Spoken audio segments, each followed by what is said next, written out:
ओम शांति 20 नवेम्बर 2024 प्रातः मुरली शिव भगवान मधुर महावाक्य। शिव बाबा कहते मिठे बच्चे मनमना भवर वशीकरण मंत्र द्वारा ही तुम्हें माया उपरे विजय प्राप्त करिपारिब। यही मंत्र समस्त को मन पकाई दियो। मनमन भवर वशीकरण मंत्र द्वारा ही तुम्हें माया उपरे विजय प्राप्त करिपारिब। यही मंत्र समस्त को मन पकाई दियो। आजिर प्रश्न, यही बेहद ड्रामा रे अत्यंत परिश्रमी श्रमिक अर्थात सेवक केउ केउ माने अटंती एवं किपरि? यही बेहद ड्रामा रे अत्यंत परिश्रमी श्रमिक अर्थात सेवक केउ केउ माने अटंती एवं किपरि? उत्तर, प्राकृतिक विपर्यय गुड़िक ही यही पुराणा दुनिया को सफा करिबारे सबुठारु शक्तिशाली और अत्यंत परिश्रमी सेवक अटंती। धरित्री हलिब, बन्या हेब, सेथिरे सबु किछि सफा होई जीव। एथिपाई भगवान काहाकू निर्देश देई नथांती। कारण बाबा किपरि संतान मानकू विनाश करिवे ये सबु तो ड्रामा रे पार्ट रहिछि। रावणर राज्य चलीछि ना, एहाकू गडली कलामिटीज अर्थात ईश्वरीय दुर्विपाक कुहाजिब नाही। ओम शांति। बाबा ही संतान मानकू बुझाउछंती पिला माने मनमना भव हुआ। एपरि नुहे कि पिला माने बसी बाबा को बुझाइबे। पिला माने कहिबे नाही जे शिव बाबा मनमना भव हुअन्तु ना। एमिति तो पिला माने परस्पर मध्यरे खुशी रे वार्तालाप करुछंती, निजर विचार सुनाउछंती, किंतु जाहा मूल महामंत्र अटे ताहा तो बाबा ही देउछंती। गुरु माने मंत्र देइथांती। यही प्रथा केउठारु प्रचलित हैला? यही नुआ सृष्टिर रचयिता बाबा ही प्रथम मंत्र देउछंती मनमना भव। एहार नाम ही हेउछि वशीकरण मंत्र अर्थात माया उपरे विजय प्राप्त करिबार मंत्र। एहाकू भितरे भितरे जपिबार नाही, एहाकू तो बुझाइबाकू होइथाए। बाबा अर्थ सहित बुझाउछंती। जदिओ गीतारे एकथा अछि किंतु अर्थ केही बुझु नाहती। एहा गीतार अध्याय मध्य अटे, किंतु केवल नाम बदलाई देइछंती। केते बड़ बड़ पुस्तक आदि भक्ति मार्ग रे रहिछि, वास्तव रे एहाकू तो बाबा संतान मानकू मौखिक भावरे बुझाउछंती। बाबांक आत्मा रे ज्ञान रहिछि, पिला मानक मध्य आत्मा ही ज्ञान धारण करुछि। बाकी केवल सहज करी बुझाइबा पई यही चित्र आदि तैयारी करा जाइछि। तुम बुद्धि रे तो यही समस्त ज्ञान रहिछि। तुमे जानिछ वास्तव रे आरंभरु भारत रे यही बाबा कहले तुमे जानिछ वास्तव रे आरंभरु भारत रे आदि सनातन देवी देवता धर्म थिला, आउ कोनोसी खंड बा देश नथिला। पुणी परे यही सबु खंड अर्थात अन्यान्य धर्म रहिथिबा देश मिसिला। तेणु यही चित्र गोटिए कोण रे रखिदेबा उचित। जेउठी तुमे देखाउछ जे भारत रे एमानकर राज्य थिला बेले अन्य कोनोसी धर्म नथिला। एबे तो केते ढेर धर्म रहिछि, पुणी एसबु धर्म रहिब नाही। एहा हेउछि बाबांकर योजना। यही विचारा मानकू अर्थात कलिजुगी मनुष्य मानकू केते चिंता रहुछि। तुमे जानिछ एसबु संपूर्ण ठीक। यह मध्य शास्त्र रे लिखा जाइछि जे परमात्मा आसी ब्रह्मांक द्वारा स्थापन करुछंती। काहार स्थापना? नुआ दुनियार स्थापना। जमुना कूल रे राजधानी रहिब, सेठारे एकमात्र धर्म रहिब। सृष्टि रूपी वृक्ष बिल्कुल छोट थाए। एही वृक्षर ज्ञान बाबा ही देउछंती। चक्रर ज्ञान मध्य देउछंती। सत्य जुगरे गोटिए ही भाषा हेब, अन्य कौनसी भाषा रहिब नाही। तुमे प्रमाण करिपारिब जे एक ही भारत थिला, एक ही राज्य थिला, एक ही भाषा थिला। स्वर्ग दुनिया रे सुख शांति थिला। ଦୁଃଖର ଚିହ୍ନ ବର୍ଣ୍ଣ ନଥିଲା। ସମ୍ପତ୍ତି, ସ୍ୱାସ୍ଥ୍ୟ, ସୁଖ ସବୁକିଛି ଥିଲା। ନୂଆ ଭାରତ ଥିବାରୁ ଦେବତାମାନଙ୍କର ଆୟୁଷ ମଧ୍ୟ ବହୁତ ଅଧିକ ଥିଲା, କାହିଁକିନା ପବିତ୍ରତା ଥିଲା। ପବିତ୍ରତାର ଧାରଣା ଦ୍ୱାରା ମନୁଷ୍ୟ ସୁସ୍ଥ ରହିଥାନ୍ତି। ଅପବିତ୍ରତା କାରଣରୁ ଦେଖ ମନୁଷ୍ୟମାନଙ୍କର କ'ଣ ଅବସ୍ଥା ହୋଇଯାଇଛି। ବସି ଥାଉ ଥାଉ ଅକାଳ ମୃତ୍ୟୁ ହୋଇଯାଉଛି। ଯବାନ ମଧ୍ୟ ମରିଯାଉଛନ୍ତି। କେତେ ଦୁଃଖ ହେଉଛି। ସେଠାରେ ଅକାଳ ମୃତ୍ୟୁ ହୁଏ ନାହିଁ, ଦୀର୍ଘାୟୁ ହୋଇଥାନ୍ତି। ପିଢ଼ି ପର୍ଯ୍ୟନ୍ତ ଅର୍ଥାତ୍ ବୁଢ଼ା ନ ହେଲା ପର୍ଯ୍ୟନ୍ତ କେହି ମରିବେ ନାହିଁ। କାହାକୁ ବି ବୁଝାଅ, ତେବେ ଏହା ତାଙ୍କ ବୁଦ୍ଧିରେ ଧାରଣ କରାଇବାକୁ ହେବ ଯେ ବେହଦର ବାବାଙ୍କୁ ୟାଦ କର। ସେ ହିଁ ପତିତ ପାବନ ଅଟନ୍ତି, ସଦ୍ଗତି ଦାତା ମଧ୍ୟ ଅଟନ୍ତି। ତୁମ ପାଖରେ ସେହି ଚିତ୍ର ମଧ୍ୟ ରହିବା ଉଚିତ, ଯାହା ଫଳରେ ତୁମେ ପ୍ରମାଣ କରି ବୁଝାଇ ପାରିବ। ଆଜିର ନକ୍ସା ଅର୍ଥାତ୍ ବିଶ୍ୱର ଭୌଗୋଳିକ ସ୍ଥିତି ଏହିଭଳି ଅଟେ ଏବଂ କାଲିର ନକ୍ସା ଏହିଭଳି ହେବ। କେହି କେହି ତ ଠିକ୍ ରୀତିରେ ମଧ୍ୟ ଶୁଣିଥାନ୍ତି। ଏହାକୁ ସମ୍ପୂର୍ଣ୍ଣ ବୁଝାଇବାକୁ ହୋଇଥାଏ। ଏହି ଭାରତ ହେଉଛି ଅବିନାଶୀ ଖଣ୍ଡ। ଦେବୀ ଦେବତା ଧର୍ମ ଥିବା ସମୟରେ ଅନ୍ୟ କୌଣସି ଧର୍ମ ନଥିଲା।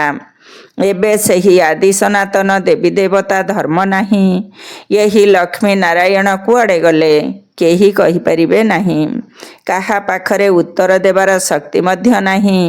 ତୁମେ ସନ୍ତାନମାନେ ଭଲ ଭାବରେ ଜ୍ଞାନର ରହସ୍ୟକୁ ବୁଝାଇ ପାରିବ। ଏଥିରେ ଦ୍ୱନ୍ଦ୍ୱରେ ପଡ଼ିବାର ଆବଶ୍ୟକତା ନାହିଁ। ତୁମେ ସବୁ କିଛି ଜାଣିଛ ଏବଂ ପୁଣି ପୁନରାବୃତ୍ତି ମଧ୍ୟ କରିପାରିବ। ତୁମେ କାହାକୁ ବି ପଚାରି ପାରିବ, ଲକ୍ଷ୍ମୀ ନାରାୟଣ କୁଆଡ଼େ ଗଲେ? ତୁମର ଏଭଳି ପ୍ରଶ୍ନ ଶୁଣି ଚକିତ ହୋଇଯିବେ। ତୁମେ ତ ନିଶ୍ଚୟର ସହ କହୁଛ, କିପରି ଏମାନେ ମଧ୍ୟ 84 ଜନ୍ମ ନେଉଛନ୍ତି? ବୁଦ୍ଧିରେ ତ ଜ୍ଞାନ ଅଛି ନା? ତୁମେ ତୁରନ୍ତ କହିପାରିବ, ସତ୍ୟଯୁଗ ନୂଆ ଦୁନିଆରେ ଆମର ରାଜ୍ୟ ଥିଲା। ଏକମାତ୍ର ଆଦି ସନାତନ ଦେବୀ ଦେବତା ଧର୍ମ ଥିଲା। ଦ୍ୱିତୀୟ କୌଣସି ଧର୍ମ ନଥିଲା। ସବୁ କିଛି ନୂଆ ଥିଲା। ସେଠାରେ ପ୍ରତ୍ୟେକ ଜିନିଷ ସତ ପ୍ରଧାନ ହୋଇଥାଏ। ସୁନା ମଧ୍ୟ ଅସରନ୍ତି ରହିଥାଏ। କେତେ ସହଜରେ ଖଣିରୁ ବାହାରୁଥିବ, ଯାହାଦ୍ୱାରା ପୁଣି ସୁନା ଇଟାରେ ଘର ତିଆରି ହେବ। ସେଠାରେ ତ ସବୁକିଛି ସୁନାର ହୋଇଥାଏ। ଖଣି ସବୁ ନୂଆ ଥିବ ନା? ଇମିଟେସନ୍ ତ ରହିବ ନାହିଁ, କାହିଁକିନା ଅସଲି ଜିନିଷ ବହୁତ ଥିବ। ଏଠାରେ ତ ଅସଲିର ନାମ ନାହିଁ, ଇମିଟେସନ୍ କେତେ ଅଧିକ ରହିଛି। ସେଥିପାଇଁ କୁହାଯାଉଛି, ମିଛ ମାୟା, ମିଛ କାୟା, ମିଛ ଏ ସଂସାର। ସମ୍ପତ୍ତି ମଧ୍ୟ ଅସତ୍ୟ ଅଟେ। ଏପରି ହୀରା ମୋତି ଭିନ୍ନ ଭିନ୍ନ ପ୍ରକାରର ତିଆରି ହେଉଛି। ଜଣା ମଧ୍ୟ ପଡ଼ୁନାହିଁ ଯେ ଇଏ ଅସଲି ନା ନକଲି। ଏତେ ଆକର୍ଷଣୀୟ ହେଉଛି ଯେ କେହି ପରଖି ପାରୁନାହାନ୍ତି ଅସଲି ନା ନକଲି। ସ୍ୱର୍ଗରେ ତ ଏହି ନକଲି ଜିନିଷ ଆଦି ରହିବ ନାହିଁ। ବିନାଶ ହେଲେ ସବୁ ମାଟି ତଳକୁ ଚାଲିଯିବ। ସତ୍ୟ ଯୁଗରେ କେତେ ବଡ଼ ବଡ଼ ପଥର, ହୀରା ଆଦି ଘରେ ଲଗାଇବେ। ସେ ସବୁ କେଉଁଠୁ ଆସିବ? କିଏ କାଟୁଥିବେ? ଭାରତରେ ମଧ୍ୟ ବହୁତ କୁଶଳୀ କାରିଗର ଅଛନ୍ତି। ସେମାନେ ଆହୁରି କୁଶଳୀ ହୋଇଯିବେ। ପୁଣି ସ୍ୱର୍ଗକୁ ଏହି କାରିଗରୀ କୌଶଳ ନେଇଯିବେ ନା? ସେଠାରେ ସାଧାରଣ ହୀରାରେ ମୁକୁଟ ତିଆରି ହେବ ନାହିଁ। ତାହା ତ ବିଲକୁଲ ରିଫାଇନ୍ ଖାଣ୍ଟି ହୀରାରେ ମୁକୁଟ ହେବ। ଏହି ବିଜୁଳି, ଟେଲିଫୋନ, ମୋଟର ଆଦି ପୂର୍ବରୁ କିଛି ନଥିଲା। ବ୍ରହ୍ମା ବାବାଙ୍କର ଏହି ଜୀବନ କାଳ ଭିତରେ ହିଁ କେତେ କ'ଣ ବାହାରିଛି। ମାତ୍ର 100 ବର୍ଷ ମଧ୍ୟରେ ଏତେ ସବୁ ବାହାରିଛି। ସେଠାରେ ବହୁତ ଭଲ କୁଶଳୀ କାରିଗର ରହିବେ। ସେମାନେ ଏପର୍ଯ୍ୟନ୍ତ ମଧ୍ୟ ଶିଖି ଚାଲିଛନ୍ତି। ଅଧିକରୁ ଅଧିକ କୁଶଳୀ ହେଉଛନ୍ତି। ଏକଥା ମଧ୍ୟ ପିଲାମାନଙ୍କୁ ସାକ୍ଷାତକାର କରାଯାଇଛି। ସେଠାରେ ହେଲିକପ୍ଟର ମଧ୍ୟ ସମ୍ପୂର୍ଣ୍ଣ ନିରାପଦ ହେବ। ପିଲାମାନେ ମଧ୍ୟ ବହୁତ ଶତପ୍ରଧାନ ସୂକ୍ଷ୍ମ ବୁଦ୍ଧିସମ୍ପନ୍ନ ହେବେ। ନିକଟ ଭବିଷ୍ୟତରେ ତୁମକୁ ସବୁ ସାକ୍ଷାତକାର ହେବ। ଯେପରି ନିଜ ଦେଶର ନିକଟତର ହେଲେ ଗଛ ଆଦି ଦେଖାଯାଇଥାଏ ନା? ମନେ ମନେ ଖୁସି ହୋଇଥାନ୍ତି। ଏବେ ଘର ପାଖେଇ ଆସିଲା। ବର୍ତ୍ତମାନ ଆସି ପହଞ୍ଚିଗଲୁ। ଶେଷ ବେଳକୁ ତୁମକୁ ମଧ୍ୟ ଏହିପରି ସାକ୍ଷାତକାର ହେବ। ପିଲାମାନେ ଜାଣିଛନ୍ତି ସବୁଠାରୁ ପ୍ରିୟ ବାବା ହିଁ ଅଟନ୍ତି। ସେ ହିଁ ପରମାତ୍ମା ଅଟନ୍ତି। ତାଙ୍କୁ ମଧ୍ୟ ସମସ୍ତେ ମନେ ପକାଉଛନ୍ତି।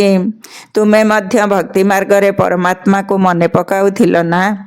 କିନ୍ତୁ ଏକଥା ଜଣା ନଥିଲା ଯେ ତାଙ୍କର ରୂପ ଛୋଟ ନା ବଡ଼। ଗାୟନ ମଧ୍ୟ କରୁଛନ୍ତି। ଭ୍ରୁକୁଟି ମଧ୍ୟରେ ଚମକୁଛି ଅଜବ ସିତାରା। ତେବେ ନିଶ୍ଚୟ ବିନ୍ଦୁ ସଦୃଶ ହୋଇଥିବେ ନା? ତାଙ୍କୁ ହିଁ କୁହାଯାଉଛି ସୁପ୍ରିମ ଆତ୍ମା ଅର୍ଥାତ୍ ପରମାତ୍ମା। ତାଙ୍କ ପାଖରେ ତ ସବୁ ଗୁଣ ରହିଛି। ଜ୍ଞାନର ସାଗର ଅଟନ୍ତି। କେଉଁ ଜ୍ଞାନ ଶୁଣାଇବେ? ଶୁଣାଇଲେ ତ ଜଣାପଡ଼ିବ ନା। ତୁମେ ବି କ'ଣ ପୂର୍ବରୁ ଏସବୁ ଜାଣିଥିଲ? କେବଳ ଭକ୍ତି ହିଁ ଜାଣିଥିଲ। ଏବେ ତ ବୁଝୁଛ ଏହା କେତେ ଆଶ୍ଚର୍ଯ୍ୟ। ଆତ୍ମାକୁ ମଧ୍ୟ ଏହି ଆଖି ଦ୍ୱାରା ଦେଖିପାରୁନାହାନ୍ତି। ତେଣୁ ବାବାଙ୍କୁ ମଧ୍ୟ ଭୁଲି ଯାଉଛନ୍ତି। ଡ୍ରାମାରେ ମଧ୍ୟ ଏହିପରି ପାର୍ଟ ରହିଛି ଯାହାକୁ ବିଶ୍ୱର ମାଲିକ କରାଉଛନ୍ତି। ଗୀତାରେ ତାଙ୍କର ନାମ ରଖିଦେଇଛନ୍ତି ଏବଂ ଯିଏ ମାଲିକ କରାଉଛନ୍ତି ତାଙ୍କର ନାମକୁ ଗୁପ୍ତ କରି ଦେଇଛନ୍ତି। କୃଷ୍ଣଙ୍କୁ ତ୍ରିଲୋକୀନାଥ ବୈକୁଣ୍ଠନାଥ କହିଦେଉଛନ୍ତି। ଅର୍ଥ କିଛି ହେଲେ ବୁଝୁନାହାନ୍ତି। କେବଳ ମହିମା କରୁଛନ୍ତି। ଭକ୍ତି ମାର୍ଗରେ ଅନେକ କାହାଣୀମାନ ଗଢ଼ିଛନ୍ତି। କହୁଛନ୍ତି ଭଗବାନଙ୍କ ଠାରେ ଏତେ ଶକ୍ତି ଅଛି। ସେ ହଜାରେ ସୂର୍ଯ୍ୟଠାରୁ ତେଜମୟ ଅଟନ୍ତି। ସମସ୍ତଙ୍କୁ ଭସ୍ମ କରିଦେଇପାରିବେ। ଏହିପରି ମନଗଢ଼ା କଥା ସବୁ କହିଦେଉଛନ୍ତି। ବାବା କହୁଛନ୍ତି ମୁଁ ମୋ ପିଲାମାନଙ୍କୁ କିପରି ଜଳାଇବି? ଏହା ତ ହୋଇପାରିବ ନାହିଁ। ପିତା କ'ଣ ସନ୍ତାନମାନଙ୍କୁ ବିନାଶ କରିପାରିବେ କି? ନା, ଏସବୁ ତ ଡ୍ରାମାରେ ପାର୍ଟ ରହିଛି। ପୁରୁଣା ଦୁନିଆ ଶେଷ ହେବ।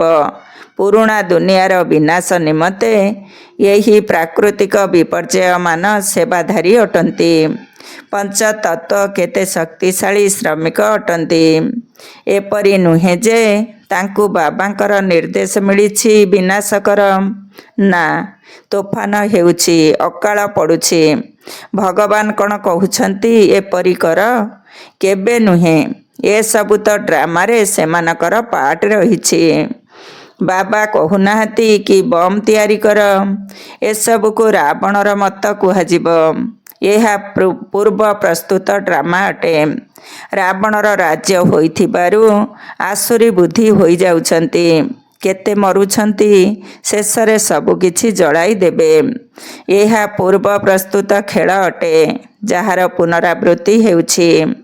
ବାକି ଏପରି ନୁହେଁ କି ଶଙ୍କରଙ୍କ ଆଖି ଖୋଲିବା ଦ୍ୱାରା ବିନାଶ ହୋଇଯାଇଥାଏ। ଏହାକୁ ଈଶ୍ୱରୀୟ ଦୁର୍ବିପାକ ମଧ୍ୟ କୁହାଯିବ ନାହିଁ। ଏହା ପ୍ରାକୃତିକ ଦୁର୍ବିପାକ ହିଁ ଅଟେ। ଏବେ ବାବା ତୁମ ସନ୍ତାନମାନଙ୍କୁ ଶ୍ରୀମତ ଦେଉଛନ୍ତି। କାହାକୁ ଦୁଃଖ ଆଦି ଦେବାର କୌଣସି କଥା ହିଁ ନାହିଁ। ବାବା ତ ସୁଖର ପଥ ପ୍ରଦର୍ଶକ ଅଟନ୍ତି। ଡ୍ରାମା ପ୍ଲାନ ଅନୁସାରେ ଘର ପୁରୁଣା ହୋଇଯିବ। ବାବା ମଧ୍ୟ କହୁଛନ୍ତି ଏହି ସମଗ୍ର ଦୁନିଆ ପୁରୁଣା ହୋଇଗଲାଣି। ଏହା ଖଲାସ ହେବା ଉଚିତ। ଦେଖେ ପରସ୍ପର ମଧ୍ୟରେ କିପରି ଲଢ଼େଇ କରୁଛନ୍ତି। ଆସୁରୀ ବୁଦ୍ଧି ଅଟନ୍ତି ନା। ଯେତେବେଳେ ଈଶ୍ୱରୀୟ ବୁଦ୍ଧି ରହିଥାଏ ସେତେବେଳେ ମାରିବା ପିଟିବା ଆଦିର କୌଣସି କଥା ନଥାଏ। ବାବା କହୁଛନ୍ତି ମୁଁ ତ ସମସ୍ତଙ୍କର ପିତା ଅଟେ। ମୋର ସମସ୍ତଙ୍କ ପ୍ରତି ସ୍ନେହ ରହିଛି। ବାବା ସମ୍ମୁଖକୁ ଦେଖୁଥିଲେ ମଧ୍ୟ ଅନ୍ୟାନ୍ୟ ସନ୍ତାନମାନଙ୍କ ପ୍ରତି ନଜର ଯାଉଛି। ଯେଉଁମାନେ ବାବାଙ୍କୁ ବହୁତ ସ୍ନେହର ସହିତ ୟାଦ କରୁଛନ୍ତି ଓ ସେବା ମଧ୍ୟ କରୁଛନ୍ତି। ଏଠାରେ ବସିଥିଲେ ବି ବାବାଙ୍କର ଦୃଷ୍ଟି ସେବାଧାରୀ ସନ୍ତାନମାନଙ୍କ ଆଡ଼କୁ ଚାଲି ଯାଉଛି। କେବେ ଡେରାଡୁନ, କେବେ ମେରଠ, କେବେ ଦିଲ୍ଲୀ। ଯିଏ ମୋତେ ୟାଦ କରନ୍ତି ମୁଁ ମଧ୍ୟ ସେଇମାନଙ୍କୁ ୟାଦ କରିଥାଏ। ଯେଉଁମାନେ ମୋତେ ବି ୟାଦ କରୁନାହାନ୍ତି ମୁଁ ସେ ସମସ୍ତଙ୍କୁ ୟାଦ କରିଥାଏ। କାହିଁକି ନା ମୋତେ ତ ସମସ୍ତଙ୍କୁ ସାଥିରେ ନେଇଯିବାକୁ ହେବ ନା। ହଁ, ଯିଏ ମୋ ଦ୍ୱାରା ସୃଷ୍ଟିଚକ୍ରର ଜ୍ଞାନକୁ କ୍ରମାନ୍ୱୟରେ ବୁଝୁଛନ୍ତି ସେମାନେ ପୁଣି କ୍ରମାନ୍ୱୟରେ ଉଚ୍ଚପଦ ପାଇବେ। ଏସବୁ ବେହଦର କଥା ଅଟେ। ଦୁନିଆର ଶିକ୍ଷକମାନେ ହେଉଛନ୍ତି ବିନାଶୀ। ଇଏ ହେଉଛନ୍ତି ଅବିନାଶୀ ଶିକ୍ଷକ। ତେଣୁ ପିଲାମାନଙ୍କ ଭିତରେ କେତେ ଖୁସି ରହିବା ଦରକାର। ବାବା କହୁଛନ୍ତି ସମସ୍ତଙ୍କର ପାଠ ତ ଏକାପରି ହୋଇପାରିବ ନାହିଁ। ବ୍ରହ୍ମାଙ୍କର ତ ପାଠ ଥିଲା, କିନ୍ତୁ ଅନୁଗାମୀ କୋଟିକରେ କେହି ଜଣେ ବାହାରିଲେ।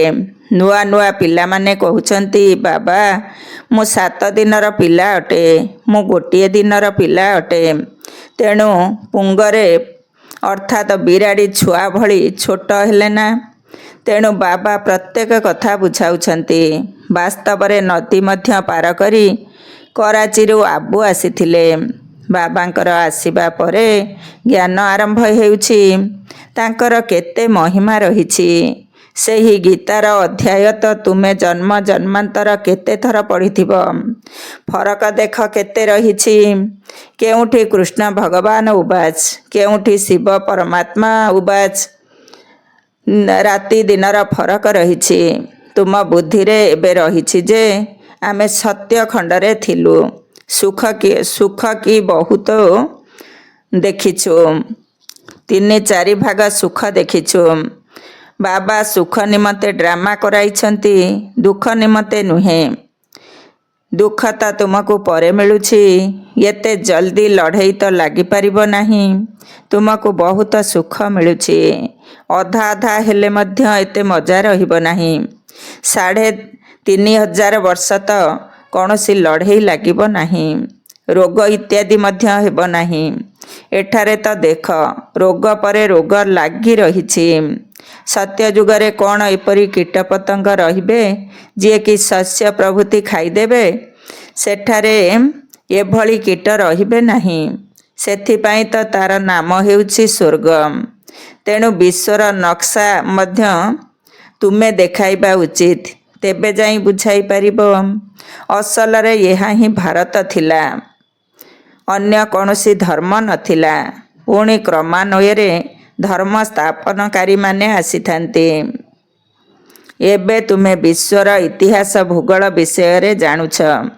ତୁମ ବିନା ଅନ୍ୟ ସମସ୍ତେ କହିବେ ନେତି ନେତି, ଆମେ ବାବାଙ୍କୁ ଜାଣିନାହୁଁ।